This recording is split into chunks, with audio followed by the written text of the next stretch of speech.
Baik, kita langsung kepada hikamnya Ibn Atha'il As-Sakandari. Berkata qala Imam Ibn Atha'il As-Sakandari rahimahullahu taala, nafa'ana Allahu bihi wa bi ulumihi wa bi ulumi masyayikhihi wa talamizatihi fi daraini amin. Ila an qala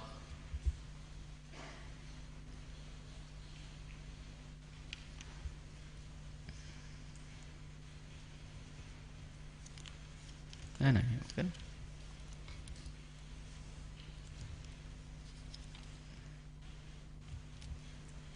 bismillah. Idza waqa'a minka, ini hikmah yang ke-145. Idza waqa'a minka dzambun fala yakun sababan liya'sika min husulil istiqamati ma'a rabbik wa qad yakunu dhalika akhira dzambin quddira 'alaika. Setelah pada pertemuan yang lalu kita dibawa oleh Imam Ibn Atha'il As-Sakandari kepada penataan hati kita di saat kita mendapatkan sanjungan dan seterusnya.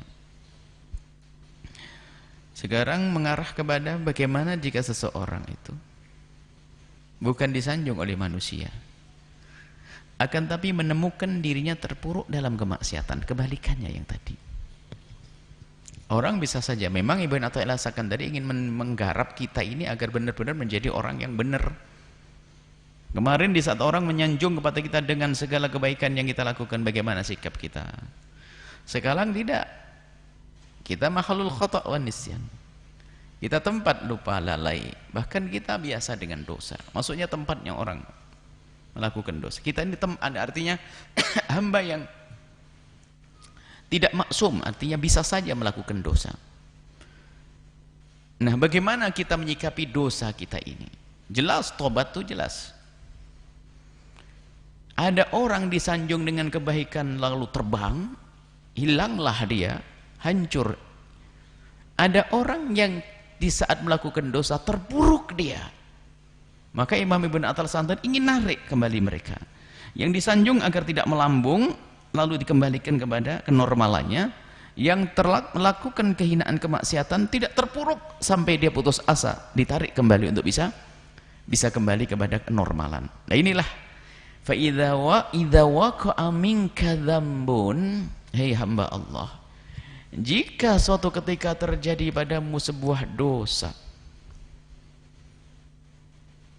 fala yakun dzalik, fala yakun sababan, jangan sampai dosa yang engkau lakukan itu menjadi sebab liyaksika, keputusasaanmu, min khusulil istiqamati ma'a rabbik, dari keistiqomahanmu dengan Tuhanmu. Gambarannya ini adalah, kalau kemarin gambarannya orang yang dia belum beramal baik lalu berusaha beramal baik, setelah beramal baik ternyata datang sanjungan. Agar tidak terperosok dalam sanjungan, maka diingatkanlah Ibn Atha'il As-Sakandari dengan hikmah-hikmah yang sudah disebutkan. Sekarang seorang hamba dan kita ini semua melakukan dosa, pernah sesaat dosa dengan mata kita, sesaat dosa dengan telinga kita, sesaat dosa dengan lisan kita, sesaat dosa dengan tangan kita, dosa-dosa banyak kita lakukan. Karena kita sudah di jalan Allah, kita kan salik, pencari ridha Allah, murid. Maka kita berupaya untuk meninggalkan dosa, kita ingin melakukan kebaikan, mohon ampun kepada Allah. Dan kita sudah mencoba itu semuanya. Akan tapi ternyata suatu ketika, nah inilah, kepleset. Innalillah, kepleset. Maka Imam Ibn Atha'il As-Sakandari mengingatkan, kalau ternyata kamu kepleset, ya jangan malah kamu terpuruk. Jangan sampai di saat engkau kepleset itu menjadikan sebab kamu putus asa. Karena pada hikmah sebelumnya itu kan disebut bahwasanya tanda Tanda-tanda orang yang baik akan dimudahkan Allah untuk kebaikan, maka di saat melakukan kemaksiatan itu artinya tidak ditolong oleh Allah dan sebagainya. Jangan sampai di saat seseorang sudah mulai hijrah dan beristiqomah di dalam kebaikan, kemudian suatu ketika kepleset lagi, jangan sampai mendengar bisikan iblis yang menjadikan dia putus asa, lalu nggak mau lagi istiqomah dalam kebaikan. Setan akan membisikkan begini, nah kan, kamu ingat enggak hikmah-hikmah sebelumnya? Kalau kamu bermaksiat begini, tandanya tobatmu kemarin enggak diterima. Itu setan membisikkan. Buktinya kamu terjerumus lagi. Kalau memang begitu, ngapain pun tobatmu tidak diterima? Artinya apa? Di dunia kamu sudah meninggalkan kesenangan sekarang, di akhirat kamu tidak diampuni juga, kan percuma. Mending kamu senang-senang di dunia, sama paling tidak untung di dunia, biarpun di akhirat kamu tidak untung. Nah ini kan bisikan setan. Setan membisikkan, coba sekarang kamu lihat, kamu sudah tobat-tobat, tidak diterima, kan kepleset buktinya kamu. Berarti kamu di dunia sudah nggak di dunia kamu tidak bisa bersenang-senang bebas seperti saya, kata iblis ini. Kemudian setelah itu di tobatmu juga nggak terima, di akhirat tetap saja diseksa. Ya sama-sama kamu diseksa, mending kamu terus saja maksiat sama saya, ayo. Berpikir dia, benar juga ya, saya sudah berusaha istiqomah, nggak bisa. Sementara hikmah sebelumnya kan, atau petuah-petuah yang pernah didengar adalah tanda orang baik dimudahkan oleh Allah, tanda kekasih Allah susah maksiat, tanda ini. Lah saya sudah istiqomah maksiat, berarti saya tidak terima. Itu bisikan iblis. Jangan dengar bisikan iblis. Dengar apa yang dikatakan Imam Ibn Athi'illah As-Sakandari. Jangan sampai terperosokmu dalam kemaksiatanmu setelah dirimu berusaha untuk istiqomah meninggalkannya, istiqomah dalam kebaikan. Jangan sampai terperosokmu saat ini menjadikan sebab engkau putus asa untuk beristiqomah dalam kebaikan, dalam kemuliaan. Karena bahaya sekali orang putus asa ini. Dia tarik kembali oleh Ibn Athi'illah As-Sakandari, ada harapan untukmu. Dan memang manusia adalah seperti itu, tempatnya bersalah.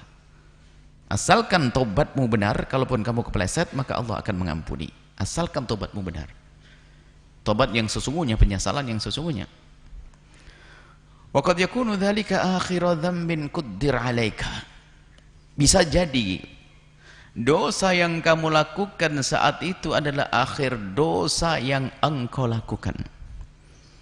Diiming-iming oleh Ibn Athi'illah As-Sakandari agar bergegas menuju pertobatan. Bahkan sebesar apapun dosa yang dilakukan seorang hamba, jangan putus asa dengan kepada Allah. Allah Maha Pengampun, sangat luas dengan pengampunannya. Jangan sampai berkata sudah terlanjur banyak dosa, percuma. Jangan ngomong begitu, ketahuilah pengampunan Allah lebih luas daripada dosa yang dilakukan seorang hamba, dengan catatan hamba itu rindu, mengharap, mau datang kepada Allah untuk memohon maaf. Nah bisa jadi, nah inilah agar ini dimotivasi, agar tidak putus asa. Bagaimana Ibn Athi'illah memotivasi? Bisa jadi dosamu ini adalah dosa terakhirmu. Terakhir bagaimana? Setelah itu akan ditolong oleh Allah, dicatat engkau tidak akan dosa lagi. Percaya dengan omongan Ibn Athi'illah As-Sakandari. Kepleset lagi dia, diseru. Bisa jadi ini yang terakhir, kemarin belum terakhir, ini terakhir, ini beneran. Artinya berharap bahwasanya itu dosa terakhir itu tetap harus ada, supaya berharap maafnya pun juga terus. Bahkan jangan sampai ada lintasan dia akan melakukan kemaksiatan lagi, karena itu menunjukkan kalau dia tidak serius dalam bertobat. Jadi merasakan bahwasanya itu dosa terakhir itu memang dibarengin dengan penyesalan, saya tidak akan melakukan lagi, ya Allah itu dosa nggak bener, haram aku, terus. Itulah merasakan itu dosa terakhir. Ya, kalau nanti kepleset lagi, ini babnya beda, namanya manusia, sesaat lupa, lalai, syahwat, segala macam. Yang nggak benar adalah dia beristighfar dengan lesannya, diam-diam pikir dan hatinya merencanakan dosa lagi. Ini adalah istighfar dusta, bukan itu. Maka dia masih mengatakan, nanti ada dosa lagi setelah ini. Kenapa? Ada perencanaan di hatinya. Maka kalimat dosa terakhir ini diyakini karena memang dia tobat. Ya Allah, astagfirullahaladzim, tapi aku takut terjerumus lagi. Enggak, itu dosa terakhirmu sudah aman. Meyakini itu penting. Sehingga dia menyesal dengan sesungguhnya. Kemudian bersama berjalannya waktu, kadang dia lupa dengan dosanya yang kemarin, kepleset lagi, manusia. Ada seseorang ngadu kepada Rasulullah, ya Rasulullah, aku melakukan dosa, apakah ada pengampunan? Ada. Tapi aku sudah berusaha untuk meninggalkan, kepleset lagi, apa yang harus aku lakukan? Kau minta maaf lagi. Iya Rasulullah, aku minta maaf dan serius aku menyesal, tapi berjalan waktu aku lupa lagi, kepleset lagi, minta maaf lagi. Sampai kapan ya Rasulullah? Sampai kau bosan baru Allah tidak memaafkan. Oh. Tapi bukan malah main-main dengan dosa, bukan. Dia menyesal dengan sesungguhnya. Karena orang itu terjerumus itu bermacam-macam cara. Kemarin terjerumus dengan cara ini, bergaul dengan kawan baru terjerumus dengan begini, terjerumus. Biasanya itu kalau sudah orang bertobat itu maksiatnya itu berbeda. Bukan maksiat yang serupa. Kalaupun maksiatnya serupa, sebabnya beda, begitu. Bukan dengan sebab yang sama. Kalau sebab yang sama itu ada tanda kalau dia nggak tobat. Dia kepleset dalam misalnya zina di tempat itu dengan orang itu dengan cara beginilah. Lah kok terjerumus lagi begitu? Berarti dia mendekati tempat itu dengan orang itu dengan cara itu, berarti bohong itu tobatnya. Makanya kalau orang tobat itu biasanya dosanya berbeda yang dilakukan. Kalau dosa yang sama itu tentu biasanya sebabnya berbeda. Yang memicu untuk melakukan maksiat itu berbeda. Bukan sama. Nah, ini tanda ketulusan. Baik, sudah benar-benar bertobat tapi kepleset lagi. Jangan mau mendengar bisikan setan yang mengajarkan untuk putus asa. Seperti setan itu sudah putus asa, nggak ada harapan kok dia. Nah, kemudian bisa jadi dosamu itu dosa terakhirmu. Lah begitu. Meyakini itu dosa terakhir itu maksudnya semangat kalau dia ingin meninggalkan. Dosa terakhir tidak. Maksudnya terakhir apa? Aku gak akan melakukan lagi. Harus ada begitu. Kata dosa, kalimat dosa terakhir ini tidak ada maknanya kecuali memang dari sang pendosa itu yang ingin berhenti menyesali kejadian tersebut. Artinya kalau memang begitu kisahnya diampuni oleh Allah. Atau maksudnya dosa terakhirmu praktis, bisa jadi saat kau bertobat saat itu serius lalu dicabut nyawamu. Berarti kau meninggal dalam keadaan sudah bertobat. At-taibu minadz dzambi kaman la dzambalah. Dosa masa lalumu dihapus semuanya oleh Allah. Beruntung saat itu. Nah, ini. Makanya jangan sampai putus asa dan menunda pertobatan. Coba kalau ternyata tidak tobat, mati dalam keadaan belum tobat, akan hadir itu dosa-dosa. Menemani di saat berada di alam barzah, belum lagi nanti di saat dibangkitkan di padang mahsyar akan membebani perjalanannya. Dan akan menjadi tersiksa, lalu tersendat, kepleset di neraka jahanam. Di saat menyeberang sirat. Tapi kalau sudah tobat nih, jadi dua-duanya menguntungkan, hanya bedanya yang kedua cepat mati. Dan semua orang harus sadar akan kematian itu, bahwasanya ia bisa datang sewaktu-waktu, nggak pakai pesan.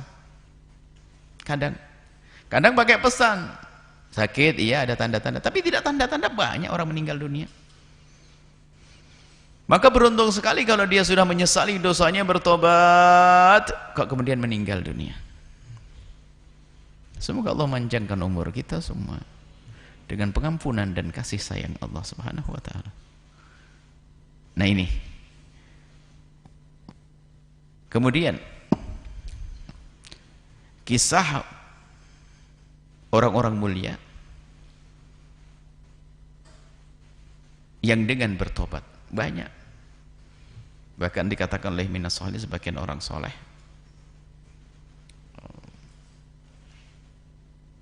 ada hubungannya dengan hikmah sebelumnya.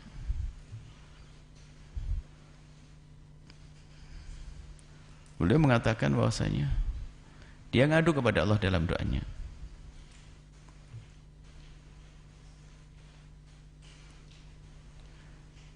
Ikrar ta'atuka tajurruni ila maksiatika wa maksiatuka tajurruni ila ta'atika. Ini dalam munajat kelas tinggi ini. Kalau dibaca sepotong saja ini gimana ini? Ketaatanku kepadamu ya Allah telah menarikku menjadi bermaksiat. Dan kemaksiatanku kepadamu ya Allah telah menarikku untuk melakukan ketaatan. Abul Abbas Al-Mursi ini mengatakan, artinya begini, kalau hikmah sebelumnya yang kita bahas, itu ketaatan kepada Allah telah tajurruni ilal maksiyah. Dia melakukan ketaatan banyak, ternyata menjadi ujub. Nah kan? Nah, ini harus diwaspadai. Dia melakukan kebaikan, tapi setelah itu menjadi sombong, ujub, berbangga. Wah, ini berarti taatnya kepada Allah, ya Allah. Jadi dia menyikrar, ya Allah, alangkah banyaknya ketaatanku kepadamu telah menarikku kepada kemaksiatan. Aku bisa berbuat baik kepadamu ya Allah, ternyata disanjung orang saja saya sudah terbang ya Allah, menjadi aku sombong seolah ini semua dariku. Nah, artinya ketaatannya menjadi menarik dia untuk bermaksiat, menjadi bermaksiat. Dibaringin dengan tetesan air mata dan berkata, wa maksiatuka tajuruni ila ta'atika. Dan dosa-dosa yang pernah aku lakukan ya Allah telah menjadikan aku bisa menitikkan air mata dan bertobat, lalu menjadikan aku semakin baik. Bukan ini artinya kita harus melakukan dosa agar kita melakukan taat atau tidak. Ini ikrarnya seorang hamba di hadapan Allah yang memang dia di antara dua ini, hikmah sebelumnya ini dan hikmah setelahnya yang dikatakan oleh Bandi. Bahwasanya kadang seorang hamba itu dengan ketaatan bisa saja dia terpleset dalam ujub, kesombongan. Iblis sombong, terkutuk sepanjang masa bahwa sakwara, sombong karena kebaikannya. Dia ahli ibadah. Kalau iblis itu diborong dua-duanya. Kalau hamba Allah ada yang di saat melakukan kebaikan dia terjerumus dengan kebaikannya masuk wilayah ujub. Ada lagi yang bermaksiat, dia putus asa, nggak berharap lagi pengampunan dari Allah, maka terjerumus. Ini manusia satu. Kalau diambil dua-duanya kacau. Iblis ini yang mengambil dua-duanya. Dia ahli ibadah, tidak ada sejengkal tanah yang diciptakan oleh Allah kecuali pernah dilakukan untuk sujud. Cuman ini sujudnya, ibadahnya yang banyak ini telah menjadikan dia sombong. Maka di saat disuruh sujud kepada Nabi Adam alaihissalam, dia nggak mau, aba wastakbar. Dia tuh mikir bagaimana aku yang sudah punya prestasi ibadah banyak, suruh sujud sama Adam yang baru diciptakan. Ini nggak ini hitungannya bagaimana ini? Berarti apa? Ibadahnya yang banyak menjadikan dia sombong tadi. Berarti inilah ta'at tajurru ilal maksiyati. Sudah begitu dia ditegur begitu, mestinya kan tobat. Enggak, putus asa. Makanya iblis itu merangkap dua dosa. Kalau Nabi Adam, bapak kita, maka manhaj kita tuh manhaj abawi. Anaknya Nabi Adam ya ikut Nabi Adam, bukan ikut iblis. Kalau melakukan kesalahan jangan banyak berhujjah. Langsung katakan, nah Rabbana zalamna anfusana. La lam taghfir lana wa tarhamna lanakunanna. Nah ini, la tarhamna. In zalamna anfusana, langsung mengaku ya Allah Rabbana. Ya Allah zalamna anfusana. Kami telah berbuat zalim lah ini. Tapi iblis diambil semuanya. Maka dari itu ayo kita mengambil saripati daripada hikmah sebelumnya dan kita gabungkan dengan hikmah hari ini. Ayo waspadalah di saat dirimu berada di dalam segala kemudahan di dalam kebaikan. Jangan sampai hal tersebut menjadikan dirimu sombong atau ujub, karena itu adalah manhajnya iblis. Begitu juga jika ada yang terpuruk dalam kehinaan, jangan semakin jauh. Tuhanmu Allah Maha Pengampun, dan pengampunan Allah sangat lebih luas daripada dosa-dosa yang kau lakukan. Siapapun dirimu, pekerjaan apapun yang pernah engkau lakukan, Tuhan Allah sudah menjanjikan melalui lisan Nabi, at-taibu minadz-dzambi kaman dzambalah. Bahkan Allah Jalla Jalaluhu sudah memastikan bahwasanya dalam firman-Nya, innallaha yuhibbut tawwabin, Allah mencintai orang yang bertobat. Bahkan dalam banyak firman disebutkan tentang kisah-kisah pendosa, ternyata mereka adalah dikatakan sebagai ahli surga dengan ciri bergegasnya mereka menuju surga, sementara dia adalah punya dosa. Wasari'u ila maghfiratin min rabbikum.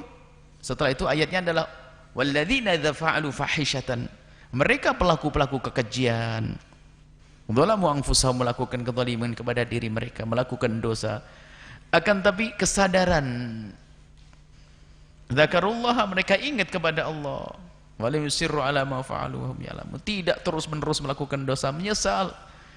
Maka inilah yang harus kita hadirkan, manhaj abawi, kita ngikut Nabi Adam. Dosa iya, Nabi Adam mengajari.